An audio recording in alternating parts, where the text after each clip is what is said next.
নমস্কার বন্ধুরা, আর একটা ভিডিও নিয়ে চলে এলাম। এটা হচ্ছে গতকাল মানে 8 তারিখ শুক্রবারের ভিডিও।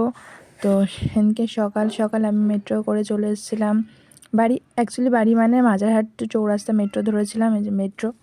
আর পুরো মেট্রো পুরো ফাঁকা, যেহেতু আমি ভিআইপি একজন মানুষ, তো আমার জন্য পুরো মেট্রো ফাঁকা করে দিয়েছে। মানে 8:30টার সময় সকাল সকাল অত মেট্রো ভিড় ছিল না, তো এমনি মেট্রো ভিড় থাকে না, আর সেই টাইমটা একদমই ফাঁকা, মিনিমাম মানে কেউই নেই বলতে গেলে, পুরো ফাঁকা একদম। যাই হোক, আমি আপাতত মেট্রোতে রাজত্ব করে দিয়ে চলি।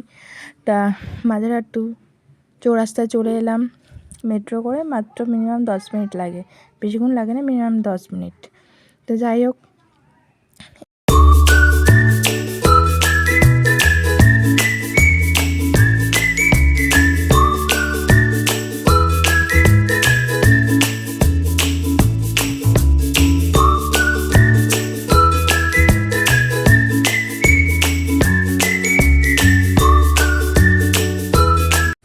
তো বাড়ি চলে আসলাম। এসে আমার গোপালের ফুলগুলো তুলে নিলাম। এত ফুল হয়েছে, পুরো এক ঝুড়ি ভর্তি। তো পুজো দিয়ে নেবো, পুজো দিয়ে আর এক জায়গায় যাবো, সেখানেও পুজো আছে। তো আজকে আমার জন্য একটা স্পেশাল দিন। তো চলো কী দিন সেটাও তোমাদেরকে বলবো। তো এই যে মোটামুটি পুজো কমপ্লিট হয়ে গেল।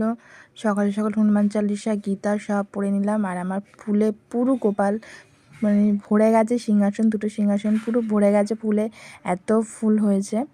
যাই হোক, মানে কী বলবো, মানে এত সুন্দর সুন্দর ফুল, কালারিং গোপালকে সাজিয়ে খুব হ্যাপি। অ্যাকচুয়ালি একটা টাইমে তো কোনো ফুলই হতো না, এখন মানে ফুল দেওয়ার জায়গা নেই, এত ফুল হয়, ফুল দেওয়ার জায়গা নেই।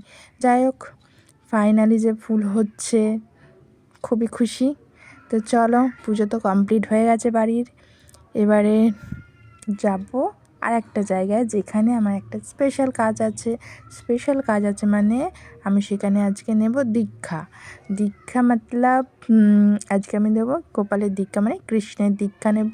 তো অনেক বছর মানে মিনিমাম 1-1.5 বছর 2 বছর ধরে তো বলে আসছি যে আমি হ্যাঁ কৃষ্ণের দীক্ষাটা নিয়ে নেবো, কিন্তু কোনো না কোনো কারণে মানে পিছিয়েই যাচ্ছে। তো এবারে ফাইনালি আমি নিয়েই নিলাম কালকে, মানে শুক্রবার দিনকে।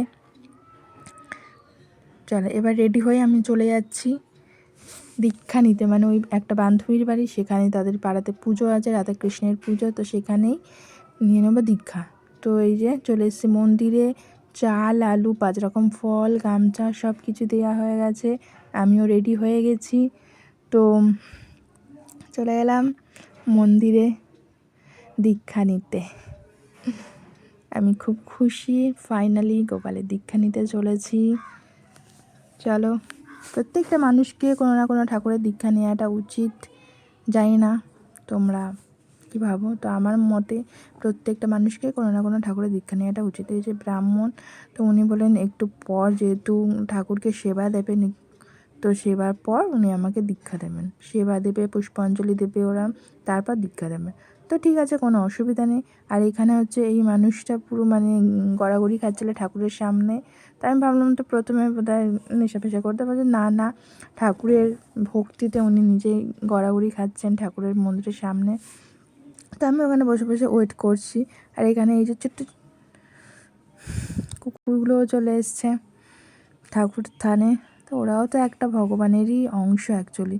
সবাই কুকুরকে নিয়ে বলে যে কুকুর ঢোকা মানে যাবে না, করা যাবে, বাট আমি বলি কুকুর কেন, প্রত্যেকটা প্রাণী ভগবানের অংশ, প্রত্যেকটা প্রাণী কেন এরমভাবে অত্যাচার করে প্রাণীদের, আমি বুঝে পাই না। তো এখানে এই যে পুজো করছেন, আর এখানে প্রত্যেকের বাড়িতে বাড়িতে যত গোপাল আছে সব গোপাল এখানে মন্দিরে দিয়ে গেছে, মানে 1 সপ্তাহ পুজো এখানে মন্দিরেই থাকবে গোপাল। তো আমাকেও বলেছিল, বাট আমার 3-3টে গোপাল কী করে নিয়ে যাব, আবার নিয়ে আসবো, তার থেকে থাক, পরের বাড়ি দেখা যাবে, এখন আমার গোপাল আমার বাড়িতেই থাক। তো এই যে সব পুষ্পাঞ্জলি দিচ্ছে, দেওয়ার পর এই মন্দিরটা প্রদক্ষিণ হবে, তারপর হবে আমার দীক্ষা।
তো হয়ে গেছে আমার দীক্ষা নিয়ে। ব্রাহ্মণ এই টিপটা পরিয়ে দিয়েছে, গলায় টিকাটাও দিয়ে দিয়েছে।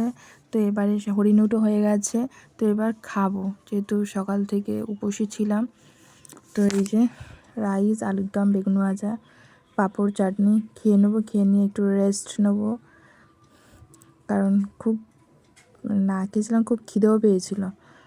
তো এই যে খাওয়া দাওয়া কমপ্লিট করে একটু শোবো, শুয়ে আবার তো বাড়ি ফিরতে হবে, যেহেতু আমাকে আবার ডিউটি যেতে হবে। আমার কাজ তো যেতেই হবে, কিছু করার নেই, কাজে তো বন্ধ করলে হবে না। তাহলে খেয়ে দিয়ে একটু রেস্ট নিয়ে তারপর আবার বাড়ি ব্যাক করবো। তো এই যে বাড়ি আসার পথে বুলটি রানী বললো চল ফুচকা খাই। তো চলো ফুচকা খেয়ে নিলাম একটু হাউজিংয়ে। তো তখন বাজে 5:30 বাজে, 5টা নাগাদ বেরিয়েছিলাম, 5:30 বাজে। তো খেয়ে দিয়ে ফুচকা খাবো, খেয়ে দিয়ে আবার গোলা খেলাম, গোলা খেয়ে দিয়ে বাড়ি ঢুকবো। তো ঢুকে ঠাকুরকে আবার পুজো দিয়ে তো আমাকে বেরোতে হবে। তো এই যে ফুচকা খাওয়ার পর এবার এসে গোলা খেয়ে নিলাম।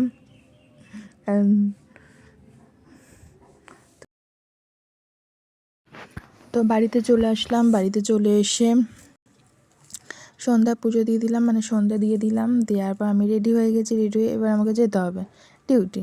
তো যাওয়ার পথে একটা বেহালা থেকে একটা ব্যাগ কেনার ছিল, কিছু লেস কেনার ছিল, একটা পার্স কেনার ছিল, জুতোও কেনার ছিল, বাট টাইম হয়ে ওঠেনি।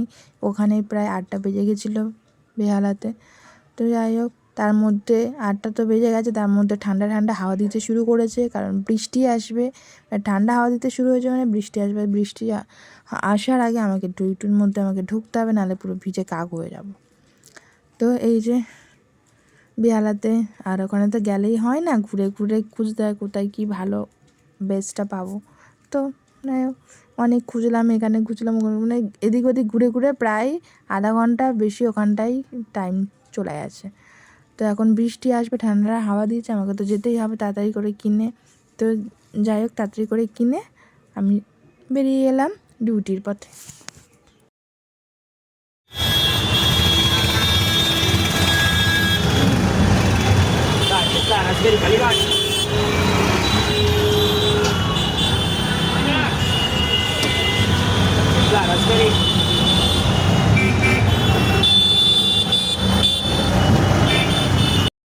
তো আমি চলে আসলাম আমার ডেস্টিনেশনে। তো গুড়ি গুড়ি বৃষ্টি অলরেডি পড়া শুরু হয়ে গেছে। তো এই যে এই জিনিসগুলো আমি কিনেছি, আর এই লেসটা কিনতে হয়ে গেছে আমি ভিখারি, মানে 2খানা লেস 800, বাপরে, মানে হাফ হাফ তো দেওয়া যাবে, মানে হাফ হাফ দেবে না, নিলে পুরোটাই নিতে হবে। আর এই রানি কালার আর গোল্ডেন কালার লেসটা আমার লাগতো, তার জন্যই নেহা। আর এইটা হচ্ছে একটা পার্স নিয়েছি, যেহেতু আমার পার্সটা একটু ছিঁড়ে ছিঁড়ে গেছে, তো এখন আপাতত এটা ইউজ করবো না, রেখে দেবো। আর একটা হচ্ছে ব্যাগ নিয়েছি, ডিউটি ব্যাগ, যেটা আমাকে, মানে আমার যে ব্যাগটা নিয়ে যাবে ব্যাগটা একটু ছিঁড়ে ছিঁড়ে গেছে, তো আর একটা ব্যাগ নেওয়ার ছিল, তো এই ব্যাগটা নিয়েছি। তো সাফারি। আর এটা হচ্ছে রেনকোট টাইপস ব্যাগটা, রেনকোটে বৃষ্টির সময় কিছু হবে না। চলো আপাতত এই কটায় শপিং করেছি, আবার পরে দেখা হচ্ছে তোমাদের সাথে।